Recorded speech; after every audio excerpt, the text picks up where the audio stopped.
Sungguh di luar nalar, hanya dengan pemrosesan permukaan sederhana, menggunakan mesin bubut, sang ahli tingkat 8 dapat merakit dua roda gigi mahkota yang rusak, menjadi satu yang baru. Kemampuan perbaikan seperti ini, membuat penjual suku cadang geleng-geleng kepala. Bahkan, tidak bisa bertahan, karena pergantian suku cadang baru sangat mahal. Pemilik berencana menggabungkan dua roda gigi yang rusak menjadi satu. Setelah bernegosiasi dengan sang ahli tingkat 8, sang ahli menyatakan perbaikan bisa dilakukan, asalkan ada ongkos lebih, untuk membeli nasi kotak buat berbuka puasa di malam hari. Dan pemilik menyetujui. Karena kali ini, kita perlu mempertahankan satu sisi bagian tengah roda gigi matahari yang utuh. Sang ahli, pertama-tama memotong bagian gigi yang rusak menggunakan mata pahat bubut. Dengan cara ini, sang ahli dapat memastikan bahwa proses perbaikan dapat berjalan dengan lancar. Dan perlu digarisbawahi, mengingat penyambungan dua roda gigi matahari memerlukan kekuatan, dan agar bisa digunakan dengan tingkat balancing tinggi, dan guna menghilangkan suara yang tidak diinginkan di kemudian hari. Maka, sang ahli tingkat 8 berencana menggunakan metode sambungan ulir. Setelah pemrosesan pemotongan dan pembuatan ulir selesai, maka, sang ahli berencana menggabungkan roda gigi matahari pertama dengan roda gigi matahari kedua yang mengalami kerusakan pada lingkaran dalam.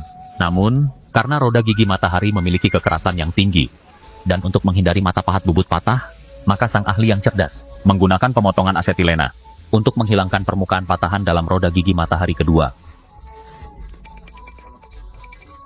Sekarang kita dapat melakukan pemrosesan yang sama pada roda gigi matahari kedua pada cak mesin bubut.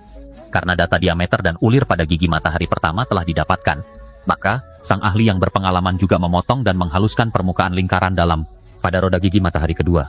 Untuk menghindari kesalahan data ukuran diameter, sang ahli juga melakukan pengukuran beberapa kali menggunakan sigmat.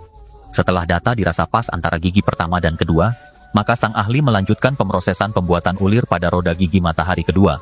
Proses ini nampak gampang bagi sang ahli bubut tingkat 8, namun bagi kita tidak memiliki pengalaman, itu sangatlah sulit.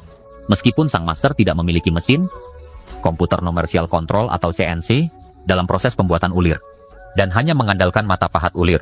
Namun, hasil operasi yang dilakukan sang ahli sangat luar biasa. Selanjutnya, sang ahli menyambungkan kedua bagian roda gigi matahari. Dari proses pemutaran ulir yang dilakukan sang ahli, kita dapat menilai tingkat kehalusan ulir, dan menggunakan palu kecil dengan pukulan manja untuk mengencangkan gigi matahari. Setelah itu, sang ahli berencana membuat bevel, yang bertujuan agar pengelasan selanjutnya mendapatkan tingkat kekuatan lebih. Karena pembuatan bevel selesai, selanjutnya sang ahli melakukan pengelasan pada permukaan bevel menggunakan kawat las berkualitas tinggi. Proses ini bertujuan agar ulir pada roda gigi matahari tidak terlepas saat digunakan pada putaran tinggi. Guna mengembalikan tampilan roda gigi seperti baru, sang ahli juga melakukan proses penghalusan menyeluruh pada permukaan lingkaran las. Proses perbaikan dua roda matahari